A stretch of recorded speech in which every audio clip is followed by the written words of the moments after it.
అందం, నటన మాత్రమే ఉంటే సరిపోదు.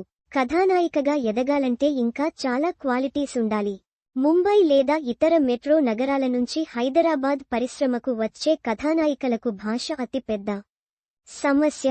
తెలుగు నేర్చుకోవడం అంత సులువు కాదని చాలామంది భామలు భయపడుతుంటారు.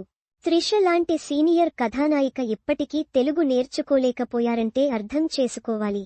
అయితే తనకు తెలుగు భాష తెలియకపోవడం వల్ల ఒకే ఒక్క తెలుగు సినిమాలో నటించి ఆ తర్వాత ఈ పరిశ్రమను వదిలేయాలని భావించినట్టు మృణాల్ ఠాకూర్ ఓ ఇంటర్వ్యూలో చెప్పారు.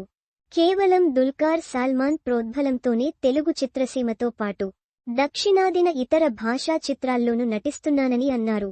నెమ్మదిగా తెలుగు నేర్చుకున్నానని, ఇప్పుడు మలయాళం, కన్నడలోనూ నటించే దిశగా అడుగులు వేస్తున్నానని తెలిపింది. దుల్కర్ సల్మాన్, సీతారామం, నాని, హాయ్ నాన్న సహా పలు విజయవంతమైన చిత్రాల్లో మృణాల్ నటించింది. ఈ భామకు తెలుగు పరిశ్రమ గొప్ప గుర్తింపును, దాంతో పాటే విజయాలను కట్టబెట్టింది. అందువల్ల ఈ పరిశ్రమను ఎప్పటికీ విడిచిపెట్టేందుకు అవకాశం లేదు. నటించిన ఆరంభ సినిమాతోనే మృణాల్ 100 కోట్ల క్లబ్ హీరోయిన్ అయింది.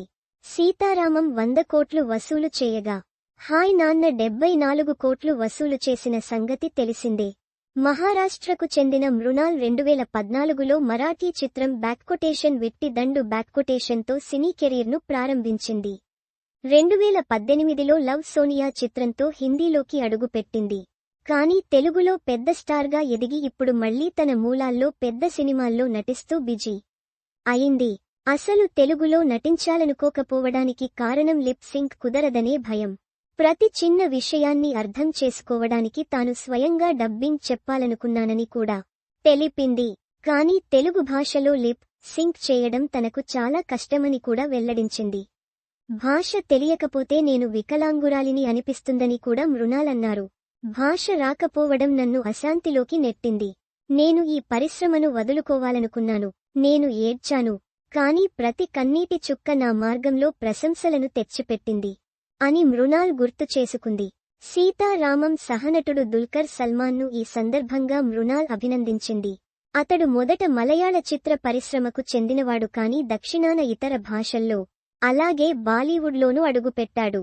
కాశ్మీర్లో షూటింగ్ చేస్తున్నప్పుడు సీతారామం నా మొదటి, చివరి తెలుగు సినిమా అవుతుందని నేను చెప్పాను. ఇకపై తెలుగులో సినిమాలు చేయనని అన్నాను. దుల్కర్ నన్ను చూసి బ్యాక్కొటేషన్ చూద్దాం బ్యాక్కొటేషన్ అని అన్నారు. ఈ రోజు నేను తమిళం లేదా కన్నడలోకి వెళ్లాలని ఆలోచిస్తున్నందుకు కారణం ఆయన నాకు నమ్మకం కలిగించడమేనని గుర్తు చేసుకున్నారు. మృణాల్ ఠాకూర్ హిందీలో యాక్షన్ కామెడీ చిత్రం బ్యాక్కొటేషన్ సన్ ఆఫ్ సర్దార్ 2 బ్యాక్కొటేషన్లో కనిపించనుంది. తదుపరి తెలుగు ప్రాజెక్ట్ బ్యాక్కొటేషన్ డెకాయిట్, ఏ లవ్ స్టోరీ బ్యాక్కొటేషన్లో కనిపిస్తుంది.